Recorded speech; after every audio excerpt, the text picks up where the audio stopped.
जी, मेरा नाम शिवम है और मैं नेपाल बॉर्डर के पास एक छोटा-सा गाँव है, एक जिला है डिस्ट्रिक्ट सिद्धार्थनगर, वहाँ एक छोटा-सा गाँव है नेपाल बॉर्डर के पास मानपुर, वहीं से मैं बिलॉन्ग करता हूँ। मेरे घर से जो नेपाल बॉर्डर की दूरी है केवल 4 किलोमीटर है और इस 4G के ज़माने में भी 2G नहीं रहता है, तो बात करने के लिए हम लोगों को छत पे जाना होता है और हम लोगों को मीटिंग करना होता है, हम लोगों को कोई ट्रेनिंग करना होता है, तो घर से बहुत बाहर जाके हम लोगों को मीटिंग करना पड़ता है। आज भी मैं अपने घर नहीं हूँ, घर से तकरीबन 15 किलोमीटर दूर बैठा हूँ ताकि मैं इस मीटिंग को कंटिन्यू कर पाऊँ। तो नेपाल बॉर्डर ने एक कुछ मामलों में तो नुकसान पहुंचा है लेकिन कुछ मामलों में बहुत अच्छा किया और जर्नी की बात की जाए तो मैं एक लोअर में भी अगर कोई मिडिल क्लास में भी मिडिल क्लास होता है तो उससे मैं हूँ। मैं मेरे पिताजी एक मंदिर के पुजारी हैं, नॉर्मल मंदिर है वो, पैसे वाला मंदिर नहीं है, उसके पुजारी हैं और हम चार भाई हैं, बहन नहीं है और मेरी मेरी जो पढ़ाई हुई है वो नॉर्मल स्कूल में हुई है और टूटा स्लीपर चप्पल और फटे पैंट के साथ हम लोगों ने स्कूल अटेंड किया है क्योंकि मेरे पास इतना पैसा नहीं होता था मेरे फादर के पास कि हम लोग ठंडक में जूते पहन लें। एक कमिटमेंट रहता था, कभी कभी हम लोग देखते थे कि लोगों की जिंदगी अच्छी हो रही है उसी स्कूल में, जब बहुत सारे स्कूल के लड़के, बहुत सारे घर के लड़के अच्छे स्कूल अच्छे कपड़े में आते थे, मैं ऐसे जाता था तो लोग परेशान भी करते थे। मतलब एक नाम दे दिया था गरीब वाला। तो एक चिढ़ सी हो गई थी, गरीबी से एक चिढ़ सी हो गई थी कि दुनिया में अगर बहुत खराब चीज अगर कोई है तो वो गरीबी है। और उससे ज्यादा बुरा तब लगा जब मेरा घर, मैं आपको बताऊं, आप लोगों को फूस का घर पता होगा, बहुत सारे लोग जो कि शहर से हैं, मेरा घर फूस का था। और आपको पता है एक बहुत बड़ी आंधी आई थी जिसमें वो पूरा मेरा फूस का मकान उड़ गया था। तो मैं बहुत छोटा था, तकरीबन 9 साल का था, तो मैंने अपने फादर से पूछा कि पापा ये बगल वाले का घर पक्का है, अपना अपना घर ऐसा क्यों नहीं होता? तो उन्होंने कहा बेटा उनके पास पैसा है। तो मैंने कहा फिर आपके पास क्यों नहीं है? तो उन्होंने कहा कि मेरे पास नहीं है, उसकी किस्मत अच्छी है। तो मैंने पूछा फिर आपकी किस्मत क्यों नहीं अच्छी है? उन्होंने डांट दिया और एक बात समझ में आ गई कि अगर पक्का घर चाहिए तो पैसे का होना बहुत जरूरी है। और इसी हनक ने स्कूल टाइम में रहते हुए मैं कई दुकानों पे गया, जो किराने की दुकान आपको पता होगा, देहात में तो छोटे छोटे दुकान होते हैं, बड़ा बड़ा मॉल टाइप का तो होता नहीं। वहां मैं जाके बोला, बहुत सारे लोग मुझे मेरी होती है स्कूल की छुट्टी हो तो आपको पता 3 महीने का, तो मैं वहां जाके उनसे बोला कि सर आप मुझे काम पे रख लोगे तो अच्छा रहेगा, मैं मेहनती हूँ, मैं मेहनत कर लूंगा। तो मैं आपको बताऊं 10 साल की एज में मैंने किराने की दुकान पे नौकरी करना स्टार्ट किया और पहली इनकम जो मुझे आई वो आई 520 रुपए का। 520 रुपए की इनकम आई। वो 520 रुपए जब मुझे उस दुकान के मालिक ने दिया तो मैं अपने मम्मी को ले जाके दिया तो वो बड़ी खुश हुई, ऐसा लग रहा था जैसे 5 करोड़ है। और वहां से मुझे पैसे कमाने की हनक हुई। कभी कभी मैं चाहूंगा कभी दिवाली में मैंने नए कपड़े नहीं देखे, दिवाली में नया कपड़ा क्या होता है कभी मैंने नहीं देखा। शादी में हम लोग जाते थे मेरे पापा के साथ या अम्मी के साथ, तो जब चप्पल टूटा हुआ होता था तो पापा बोलते थे कि नहीं तू शादी में मत जा, ऐसा मतलब वो समझाते थे। लेकिन फिर भी हम लोग जब शादी में जाते थे तो लोग जो है मिलने से इनकार करते थे, लोग मिलना नहीं चाहते थे। जैसे कोई लोग बैठे हैं मैं जाके बैठ जाता था तो लोग उठ के चले जाते थे, उनको लगता था इसके साथ बैठेंगे तो मेरा रेपुटेशन डाउन हो जाएगा। कभी नए कपड़े हम लोगों ने नहीं देखे, क्योंकि घर का बड़ा था, भाई मेरे दो तीन छोटे छोटे हैं, तो अगर नए कपड़े लेने का कभी मौका भी मिलता था तो छोटा बड़ा जो घर का होता है थोड़ा सा समझदार भी होता है, तो हम लोग बोलते थे कि जी भाई को दिला दो, मेरा तो चल रहा है, मेरा तो ये चल रहा है। ऐसे मैंने काम किया 3-4 महीने, जब तक छुट्टी थी मैंने दुकान पे काम किया। फाइनली दुकान वाले को शायद लड़कों की जरूरत नहीं थी या मैं उसको पसंद नहीं आया, उसने मुझे नौकरी से निकाल दिया, क्योंकि पैसे की जरूरत थी। फिर मैं एक दुकान था जो रोड पे देहात में ठंडा वंडा बेचते हैं, वहां मैंने काम किया, जूठे गिलास तक मैंने उठाए। होटल पे लड़कों को काम करते देखा है, उसी टाइप से मैंने काम करना स्टार्ट किया। वहां मेरी सैलरी बढ़ गई, 620 रुपया मिलने लगा मुझे और मैंने वहां से काम स्टार्ट किया। तब तक मेरा स्कूल खुल गया था, स्कूल जाने लगा। एक दिन मैं वापस आ रहा था, जो मैं नेटवर्क मार्केटिंग में आया, मैं कैसे है, मेरी एज उस समय 13 साल की थी। आपको मैं बताऊं लीगल तरीके से 18 साल से नीचे ज्वाइनिंग ही नहीं होती। 13 साल की एज थी, मैं अपने स्कूल से पैदल आ रहा था। एक बागीचा था, एक इन्वेस्ट सेक्टर की कंपनी, आप लोग नाम जानते होंगे, बहुत बड़ी कंपनी थी, इन्वेस्ट सेक्टर में हिला रखा था उन्होंने। मैं उस बागीचे के पास ऐसे खड़ा था, चूंकि गर्मी थी, तो वो एक लीडर खड़े होके बोल रहे थे। वो लीडर अपनी अल्टो से आए हुए थे, उनको लोग बहुत सारा माला पहना रहे थे, बहुत सारी चीजें, मतलब उनको एज ए सेलिब्रिटी ट्रीट कर रहे थे। एक छोटा सा लड़का दूर से खड़ा होके देख रहा है। तो वो बोल रहे थे माइक में कि एक एक बार आपने मेहनत से काम कर लिया ना, 4 महीना 2 साल 3 साल, तो पूरी जिंदगी आपको काम करनी नहीं पड़ेगी, पैसा आएगा, घर आएगी, गाड़ी आएगी, बंगला आएगा। और उन्होंने ऐसे कुछ 2-3 बात बोली। जब मीटिंग खत्म हुआ तो मैं इंतजार करता रहा, मैं उनके पास गया, मैंने बोला कि जी सर मुझे करना है, मुझे बताओ ये कैसे आएगा। बोले तू छोटा है, तू नहीं कर सकता। मैंने कहा सर मैं छोटा हूँ, ये मेरी गलती नहीं है, मुझे काम करना है। तो उन्होंने बोला कि जो है 15,000 का बिजनेस 2 दिन में चाहिए। उस कंपनी का प्रमोशन कोटा था 1 साल का, लेकिन उन्होंने मेरे से बोला कि 15 दिन में अगर तू, सॉरी 2 दिन में अगर 15,000 का बिजनेस निकाल देगा तो मैं तेरी ज्वाइनिंग करा दूंगा। और मैंने उनसे कहा ठीक है सर, मुझे आप 2 दिन का टाइम दो। और मैंने उस कंपनी का थैंक गॉड, उनका आज वो जहां कहीं भी हो खुश रहे। 2 दिन में मैंने उनको 15,000 का बिजनेस निकाल के दिया, और जुलाई 2011 से पहले की बात है, वो कंपनी का टीवी पे न्यूज आया कि ये कंपनी बंद हो गई। अभी पांव खड़े नहीं किए थे तो पता चला पैर टूट गया, बड़ा डिप्रेस हुआ मैं। तो दूर दूर से पता चला कि LIC एक कंपनी है जो कभी भगती नहीं है। 14 साल की एज में मेरे पास साइकिल भी नहीं थी, मैंने पड़ोस में एक मौर्या जी उनकी साइकिल ली, और नौगढ़, मेरे यहाँ से सिद्धार्थ नगर 50 किलोमीटर दूर है, वहां पे LIC का ब्रांच था। वहां मैं गया, वहां के मैनेजर से मिला कि सर मुझे LIC का एजेंट बना दो, मुझे काम करना। बोले 13 साल की उम्र में एजेंट नहीं बनते, IRDA का नियम नहीं है। मैंने कहा सर मुझे करना है, नियम नहीं है तो अब मैं क्या जानता हूँ। उन्होंने मुझे एक कारपोरेट कंपनी है इंश्योरेंस की, उनका नंबर दिया। वो 5-6 कंपनियों का बीमा करती थी, बेसिकली कलकत्ता बेस्ड कंपनी थी। और मैंने 13-14 साल की उम्र में मैंने उस कंपनी को दोबारा से ज्वाइन किया, और ऑल इंडिया टॉप रहा, ब्रांच टॉप रहा, हाईएस्ट पे आउट वहां लगभग 16,000 मेरा रहा। पैसा आने लगा। स्कूल जाते थे तो जब लड़के समोसा खाते थे, अपने पास पैसा नहीं होता था। वो सारे स्टूडेंट होंगे, फील किए होंगे कि गरीब घर के लड़के का क्या हाल होता है। जब एंट्रोल होता है, जब छुट्टी होती है, तो सबसे अपनी रोटी छिपा के खाता है, क्योंकि सबके रोटी में, सबके टिफिन में सब्जी होती है और उसके टिफिन में चटनी होती है। तो सोचता है कि बेइज्जती ना हो दोस्तों के साथ सामने, वो टिफिन भी छिपा के खाता है। और कभी दिल करता है समोसा खाने का, तो जब लोग खाते हैं उसके पास पैसा नहीं होता। और गरीब आदमी का कोई दोस्त नहीं होता, गरीब आदमी का गरीब ही दोस्त होता है।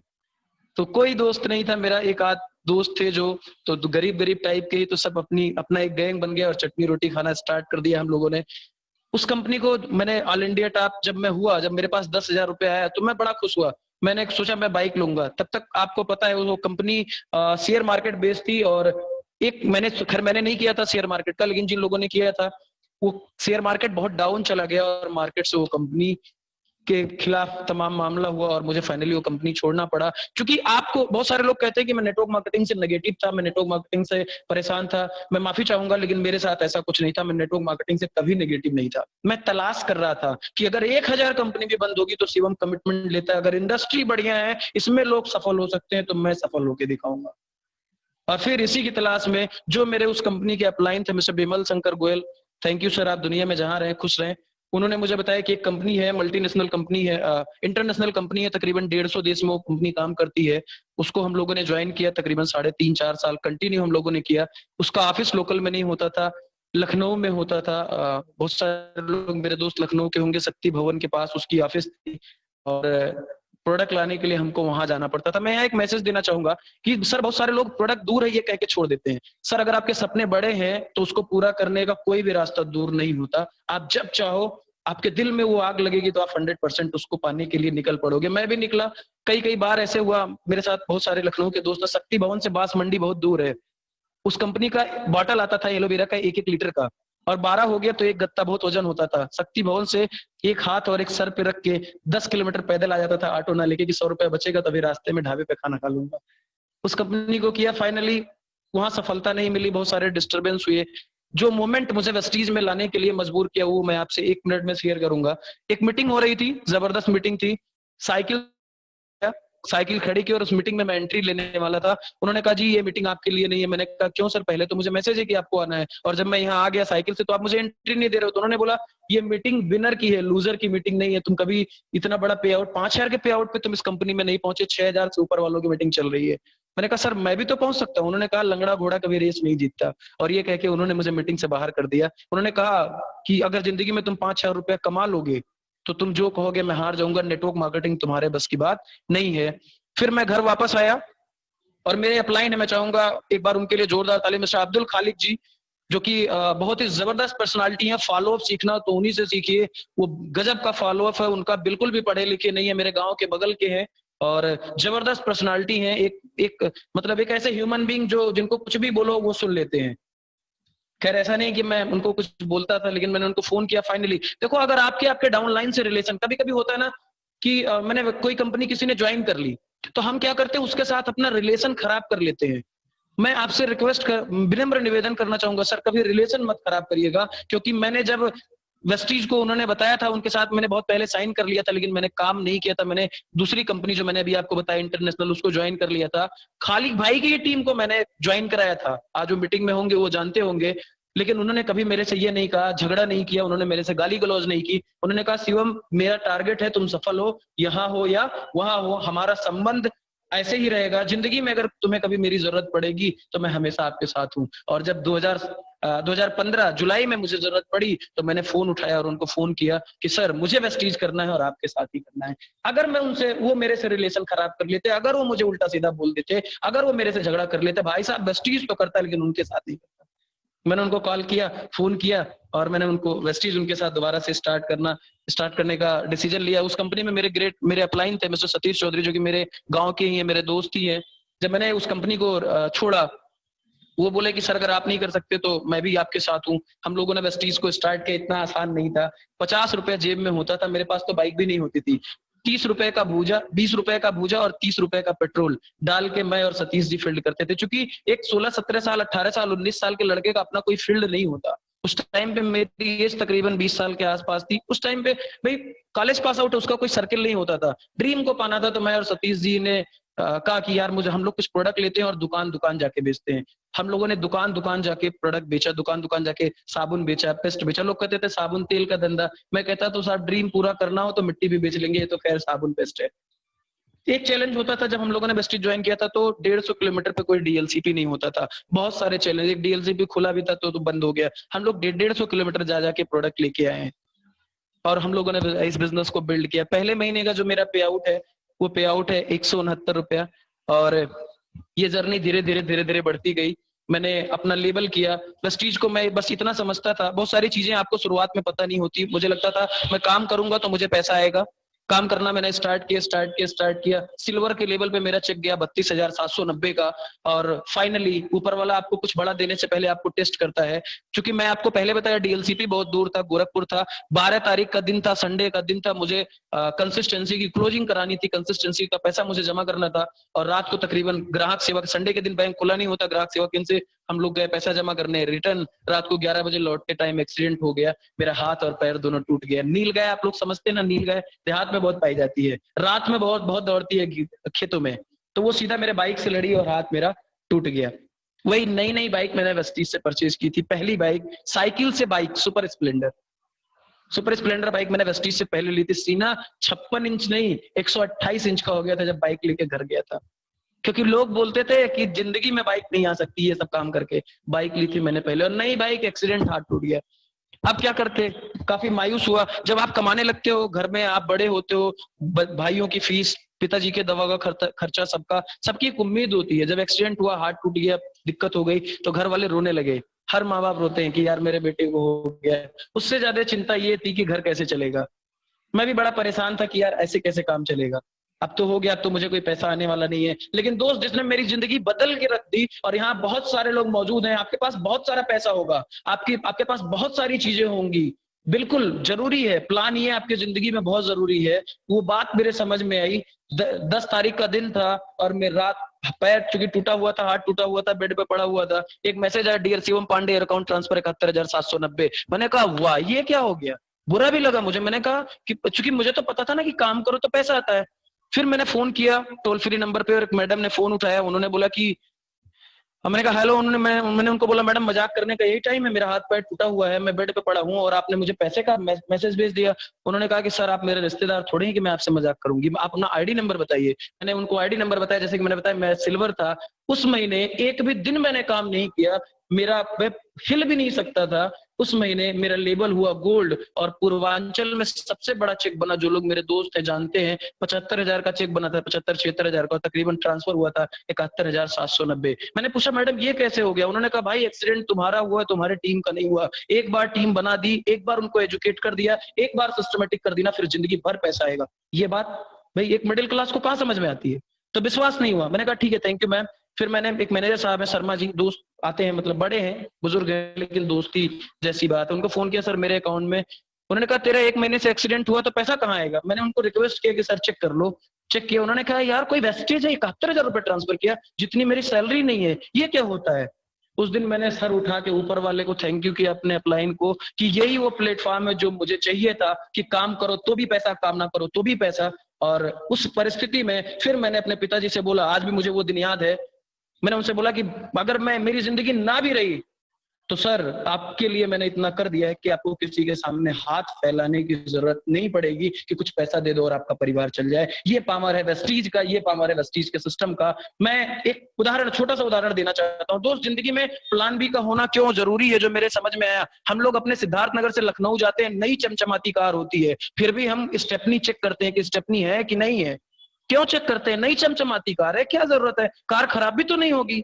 लेकिन अगर हो गई तो, इसलिए हम स्टेपनी रखते हैं।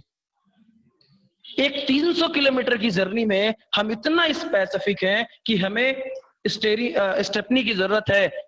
जिंदगी अनसर्टेन है, कभी कुछ भी हो सकता है, लेकिन उम्मीद पे जिंदगी है, 50-60 साल मान के चलते हैं। जो भी काम आप करते हो, क्या पता था लॉकडाउन आ जाएगा, काम बंद हो जाएगा, किसी को नहीं पता था। इसलिए जो काम आप करते हैं उसके साथ वेस्टीज को करिए। दुनिया में सबसे बेहतरीन ऑप्शन अगर कोई प्लान बी का है आपके काम के साथ साथ, तो मैं आपको गारंटी के साथ कह सकता हूं वेस्टीज से बेहतर कोई दूसरा प्लेटफॉर्म नहीं है। जिसने शिवम को एक्सीडेंट के समय में समझा दिया, जो बहुत सारी बात आज लोगों को लॉकडाउन में समझ में आई, वो शिवम को एक्सीडेंट में समझ में आ गई थी। तो मैं आप लोगों से रिक्वेस्ट करूंगा, जितने भी हमारे नए साथी इस सेमिनार को देख रहे हैं यूट्यूब के माध्यम से, जितने भी हमारे नए दोस्त जूम के माध्यम से जुड़े, उनसे मैं कहना चाहूंगा, अगर आपका काम चल रहा है जबरदस्त तरीके से उसको करिए। लेकिन जिंदगी में प्लान बी की जरूरत उतने ही है जैसे आपकी जिंदगी में अगर कभी चोट लग जाए तो एक बैसाखी की जरूरत होती है। और जब आपको पता चल जाए कि ये बिजनेस प्लान बी प्लान ये बनने वाला है, तो वेस्टीज से बेहतरीन कोई ऑप्शन नहीं होता। एक गरीब मिडिल क्लास का लड़का जिसके पास छत नहीं था, जिसके पास छप्पर था, पानी पत्थर में भीगा हुआ, साइकिल से बिजनेस को स्टार्ट किया। पहली बाइक मैंने आपको बताई, पहली बाइक ली, और उसके बाद में मैंने 2018 में एक कार ली, टाटा की टियागो। जब मैं बोलता था कि कार लूंगा, बोले साला तेरे खानदान में कोई लिया? मैं खानदान में नहीं लिया, तभी तो लेना भाई। बोलते थे जब आएगा तो मुझे बैठा के घुमाएगा, मैं बोलता था पक्का पक्का घुमाऊंगा। लोगों को ट्रस्ट नहीं होता था। जब पहली गाड़ी मैं लेके आया, और जो आदमी बोलते, एक चीज रखना यार जिंदगी में ना भाई, उन सभी लोगों से दोस्ती बना के रखना, उन सभी लोगों को थैंक यू बोलना जो आप पे कमेंट करते हैं, क्योंकि ये वही लोग हैं जो आपको पिन चुभाते रहते हैं भागने के लिए।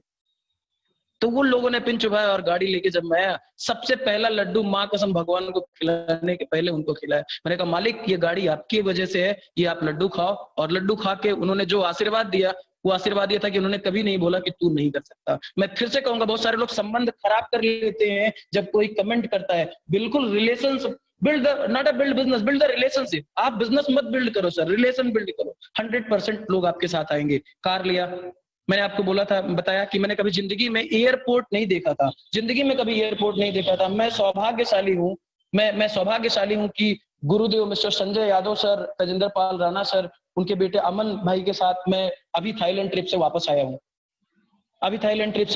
Thank you so much sir, आपका साथ मुझे मिला। आपकी वजह से, आपके गाइडेंस की वजह से मैं लगातार बढ़ पा रहा हूँ। उसमें सबसे बड़ा जो रोल प्ले हुआ, वो पूरी जिंदगी को चेंज करने में जो सबसे बड़ा रोल जिसने प्ले किया, वो प्ले किया एसटीएम ने। Success the mindset. Mister Vivek Kumar Saxena के लिए एक बार ग्रैंड क्लैप कर लीजिए, क्योंकि वो एक ऐसा आदमी जिसने पूरा हिंदुस्तान बदल के रख दिया सर, पूरा हिंदुस्तान बदल के। एसटीएम नौ एसटीएम है मेरा, और ये तो मैं ऐसे कह सकता हूँ ऊपर वाले का क्या मर्जी है। एसटीएम अभी लॉकडाउन की वजह से बंद है। तो संजय यादव सर को हर विपरीत परिस्थिति का बादशाह बोला जाता है, और मॉर्निंग मिरेकल सेशन जो स्टार्ट किया वो गेम चेंजर साबित हुआ। आज बहुत सारे ऐसे लोग इस पेंडेमिक में भी अपना बिजनेस लगातार बढ़ा रहे हैं और उनका चेक आ रहा है। पिछले लॉकडाउन में जब हम 3 महीना घर से बाहर नहीं निकले, तकरीबन 3 लाख रुपए का चेक मेरे अकाउंट में ट्रांसफर हुआ, जबकि एक 24 साल के लड़के को किस चीज की जरूरत है? 3 लाख रुपया। जिंदगी मस्त। गाड़ी लिया, जो है फॉरेन ट्रिप किया। मैंने बोला था ना, मेरा छप्पर चूता था। अभी मैंने लॉकडाउन में जब लोग पैसा बचा के रख रहे थे कि मुझे कुछ खाना है, घर का सब्जी कैसे आया था, उस लॉकडाउन में मेरे टीम से बहुत सारे लोग जुड़े उस लॉकडाउन में, तकरीबन 7 लाख रुपया लगा के मैंने अपना घर बनवाया है। अभी तकरीबन उसमें 4-5 लाख रुपया और डालूंगा गाँव में। गाँव का सबसे सुंदर घर बनवा रहा हूँ। लोग ये बोलते थे कि यार तू क्या करेगा, वेस्टीज तो साबुन तेल बेचने का बिजनेस है, इसमें ऐसा कुछ नहीं होता। नहीं नहीं नहीं सर, ये बिजनेस में बहुत पोटेंशियल है। अगर आप सही तरीके से, सही गुरु के गाइडेंस में, सही अपलाइन, जो अपलाइन बोलता है वो करते गए, जिंदगी चेंज होने से दुनिया की कोई ताकत नहीं रोक सकती है। पहले मैंने स्टार्ट किया था, आज टोटल नेटवर्क इंडिया के अलावा बाहर है। आज नेपाल में वेस्टीज ने लॉन्च कर दिया है। बड़ी खुशी की बात होती है, मजा आता है अपना बिजनेस इंटरनेशनल कहने में। आज नेपाल में आप सभी लोगों को मैं कंग्रेचुलेट करना चाहूंगा कि नेपाल में डायरेक्ट सेलिंग पूरी तरीके से लागू हो गया है। नेपाल में डायरेक्ट सेलिंग पहले नहीं था, आप मीटिंग नहीं कर सकते थे, 1-to-1 प्रमोशन कर सकते थे, मीटिंग नहीं कर सकते थे। लेकिन अब आपको बताऊं, आप दबा के मीटिंग करो, शानदार बिजनेस करो। सर्टिफिकेट आ गया है, सर को मैंने भेजा भी है, आप ले लीजिएगा, सर्टिफिकेट आ गया है, आप बिंदास होकर बिजनेस को कर सकते हो। तो मैं नेपाल के जितने भी साथी और जिनका भी नेटवर्क नेपाल में है, मैं आमंत्रित करता हूं कि आप आइए, नेपाल को भी हम इंडिया की तरह मजबूत बनाते हैं और आप आके बिजनेस करिए। मैं जितना सपोर्ट मेरा चाहिए मैं करूंगा। आज नेपाल में तकरीबन 14,000 से ज्यादा लोगों का मेरा व्यक्तिगत नेटवर्क है। 14,000। नेपाल का ऐसा कोई जिला नहीं है जहां अपना नेटवर्क नहीं है। लॉकडाउन हो तो लॉकडाउन ने गेम कर दिया, तकरीबन 1,500 कंसिस्टेंसी मेरी पेंडिंग है, नहीं तो 5 लाख का चेक होता है। कोई बात नहीं, होगा ही। आज इंडिया में नेटवर्क है, नेपाल में है, अभी कुछ टीमें मेरी बांग्लादेश से स्टार्ट हुई हैं और कुछ अभी दुबई में। तो ये एक छोटे से गांव का जहां पे 2G नेटवर्क काम नहीं करता, वहां से बिजनेस स्टार्ट करके अगर आज इतने बड़े बिजनेस, इतने बड़े मुकाम पे बिजनेस जा सकता है, इतना सब कुछ हो सकता है, तो दोस्त आप सभी भी कर सकते हो। हर वो व्यक्ति कर सकता है जिसके अंदर एक छोटा सा सपना है। 99% लोग वेस्टीज इसलिए छोड़ते हैं, इसलिए छोड़ देते हैं क्योंकि उनका वाई क्लियर नहीं होता, कोई इमोशनल ड्रीम नहीं होता। और जिनका इमोशनल ड्रीम नहीं है वो आज जाए या कल उनको जाना जरूरी है। वेस्टीज में 95% लोग जो बिजनेस नहीं कर पाते या किसी कारण से फेल हो जाते हैं, उनके पास इमोशनल ड्रीम नहीं होता। तो मैं आपसे विनम्र निवेदन करूंगा कि इमोशनल ड्रीम बनाए। जैसे मुझे किक मिला था कि मेरा छत चूर रहा है, मुझे घर चाहिए, वो लिया मैंने। साइकिल से बिजनेस करता था कि यार एक दिन में 15 किलोमीटर जाना है, बाइक चाहिए, मेहनत किया, इमोशनल ड्रीम था, भागा भागा भागा भागा बाइक लिया। फिर पानी बरसता था तो फील्ड में नहीं जा पाते थे, लगता था नुकसान हो रहा है, फिर भागा, कार लिया। आज सब कुछ है वेस्टीज की वजह से, वेस्टीज मैनेजमेंट की वजह से। मिस्टर गौतम बाली, इसका मैनेजमेंट शानदार है, जो हम सोचते हैं उसके पहले मैनेजमेंट सब कुछ कर देता है। तो थैंक यू सो मच, ये मेरी छोटी सी जर्नी रही। बहुत बहुत धन्यवाद संजय सर का, आपकी पूरी टीम का, आपने मुझे बुलाया, सुना। Thank you so much.